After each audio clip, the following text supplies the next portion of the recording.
Isaiah chapter 34. Judgment against the nations. Come near, you nations, and listen. Pay attention, you peoples. Let the earth hear, and all that is in it, the world, and all that comes out of it. The Lord is angry with all nations. His wrath is on their armies. He will totally destroy them. He will give them over to slaughter. Their slain will be thrown out. Their dead bodies will stink. The mountains will be soaked with their blood. All the stars in the sky will be dissolved, and the heavens rolled up like a scroll.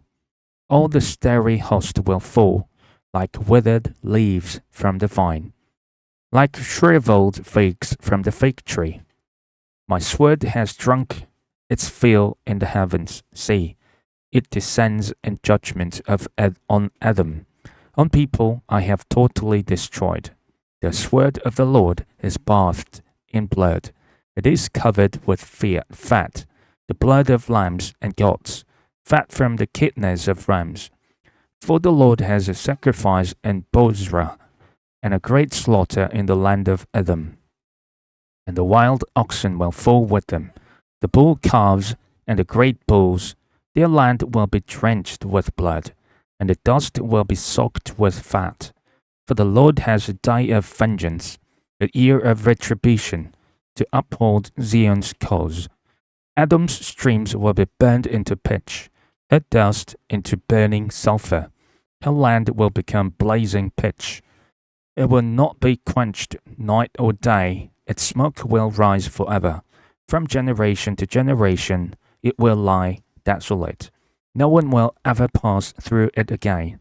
The desert owl and screech owl will possess it. The great owl and the raven will nest there. God will stretch out over Edom the measuring line of chaos and the plumb line of desolation. Her nobles will have nothing there to be called a kingdom. All her princes will vanish away. Thorns will overrun her citadels, nettles and brambles her strongholds. She will become a haunt for jackals, a home for owls. Desert creatures will meet with hyenas, and wild goats will bleed to each other. There the night creatures will also lie down and find for themselves places of rest. The owl will nest there and lay eggs. She will hatch them and care for her young under the shadow of her wings. There also the falcons will gather, each with its mate. Look in the scroll of the Lord and read. None of these will be missing. Not one will lack her mate. For it is his mouth that has given the order, and his spirit will gather them together. He allots their portions. His hand distributes them by measure. They will possess it forever, and dwell there from generation to generation. Isaiah chapter 35. Joy of the redeemed. The desert and the parched land will be glad. The wilderness will rejoice and blossom. Like the crocus, it will burst into blossom. It will rejoice greatly and shout for joy. The glory of Lebanon will be given to it, the splendor of Carmel and Sharon. They will see the glory of the Lord, the splendor of our God. Strengthen the feeble hands, steady the knees that give way. Say to those with fearful hearts, be strong, do not fear. Your God will come. He will come with vengeance, with divine retribution. He will come to save you. Then will the eyes of the blind be opened, and the ears of the deaf unstopped. Then will the lame leap like a deer, and the mute tongue shout for joy. Water will gush forth in the wilderness, and streams in the desert. The burning sand will become a pool. The thirsty ground bubbling springs. In the haunts where jackals once lay, grass and reeds and papyrus will grow. And a highway will be there. It will be called the way of holiness. It will be for those who walk on that way. The unclean will not journey on it. Wicked fools will not go about on it. No lion will be there, nor any ravenous beast.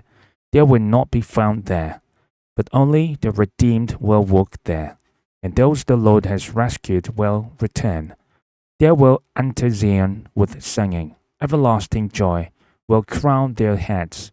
Gladness and joy will overtake them, and sorrow and sighing will flee away.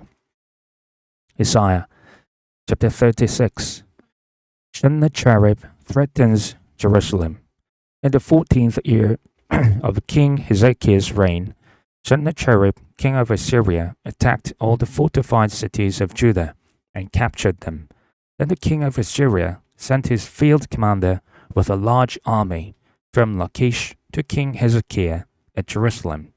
When the commander stopped at the aqueduct of the upper pool on the road to the laundress field, Eliakim, son of Hilkiah, the palace administrator, Shebna, the secretary, and Joah, son of Asaph, the recorder, went out to him.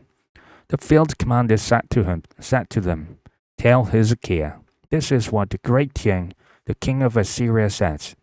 On what are you basing this confidence of yours? You say you have counsel and might for war, but you speak only empty words. On whom are you depending that you rebel against me? Look, I know you are depending on Egypt, that splintered reed of a staff, which pierces the hand of anyone who leans on it. Such is Pharaoh, king of Egypt, to all who depend on him. But if you say to me, we are depending on the Lord our God, isn't he the one whose high places and altars Hezekiah removed, saying to Judah and Jerusalem, you must worship before this altar. Come now, make a bargain with my master, the king of Assyria. I will give you 2,000 horses, if you can put riders on them. How then can you repulse one officer of the least of my master's officials, even though you are depending on Egypt for chariots and horsemen? Furthermore, have I come to attack and destroy this land without the Lord? The Lord himself told me to march against this country and destroy it. Then Eliakim, Shebna, and Joah said to the field commander, please speak to your servants in Aramaic, since we understand it. Don't speak to us in Hebrew in the hearing of the people on the wall. But the commander replied, was it only to your master and you that my master sent me to say these things, and not to the people sitting on the wall, who like you will have to eat their own excrement and drink their own urine?